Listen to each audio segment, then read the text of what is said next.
तान्विक बाबू एक समर्पित कर्मचारी। तान्विक बाबू एक साधारण व्यक्ति थे। वे हमेशा मुस्कुराते रहते थे। 26 सालों से वो एक ही कंपनी में चपरासी थे। काम छोटा था लेकिन समर्पण बड़ा था। वे हमेशा समय पर आते थे, अपना काम पूरी ईमानदारी से करते थे। सभी कर्मचारी उनका सम्मान करते थे। बॉस भी उन पर भरोसा करते थे। तान्विक बाबू ने अपनी नौकरी से ही अपने परिवार का पालन पोषण किया। उनकी एक बेटी थी। तान्विक बाबू की इच्छा थी कि वो अपनी बेटी को अच्छी शिक्षा दिला सके, उसका विवाह अच्छे परिवार में कर सके, लेकिन उनकी आमदनी कम थी। इस महीने तान्विक बाबू रिटायर हो रहे थे। रिटायरमेंट की खुशी उनके चेहरे पर नहीं थी, चिंता उनके चेहरे पर साफ दिखाई दे रही थी। रिटायरमेंट के बाद पेंशन कम मिलती, परिवार का खर्च कैसे चलता, बेटी की पढ़ाई का खर्च, पत्नी के इलाज का खर्च, ये सवाल उन्हें परेशान कर रहे थे।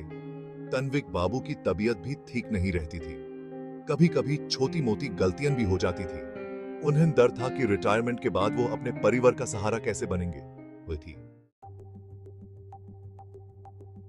तान्विक बाबू के सहकर्मियों उन्हें बहुत पसंद करते थे। वे हमेशा उनकी मदद के लिए तैयार रहते थे। बॉस भी उनका सम्मान करते थे। वे जानते थे कि तान्विक बाबू एक ईमानदार और मेहनती कर्मचारी हैं। वे हमेशा उनकी परेशानियों को समझते थे। ये थे। आज तान्विक बाबू का आखिरी दिन था। वे थोड़े उदास थे। उन्हें बॉस से विदाई भी नहीं हो पाई थी। वे अपना सामान समेटने लगे। तभी अचानक सभी कर्मचारी आ गए। सरप्राइज, सबने एक साथ कहा। तान्विक बाबू हैरान रह गए। उनके लिए एक छोटी सी पार्टी का आयोजन किया गया था।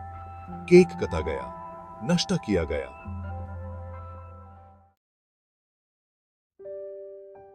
बॉस ने तान्विक बाबू को एक लिफाफा दिया। यह आपकी 26 सालों की सेवा के लिए एक छोटा सा उपहार है, उन्होंने कहा। तान्विक बाबू भावुक हो गए। सभी कर्मचारियों ने मिलकर उन्हें कुछ पैसे इकट्ठा करके दिए। उन्होंने कहा, यह आपकी बेटी की पढ़ाई के लिए है। तान्विक बाबू की आंखों में आंसू आ गए। तान्विक बाबू ने सबका धन्यवाद किया। मैं आप सबका आभारी हूं, उन्होंने कहा। आप लोगों ने मेरी जिंदगी आसान बना दी है। तान्विक बाबू अब रिटायरमेंट के बाद भी निश्चिंत थे। उन्हें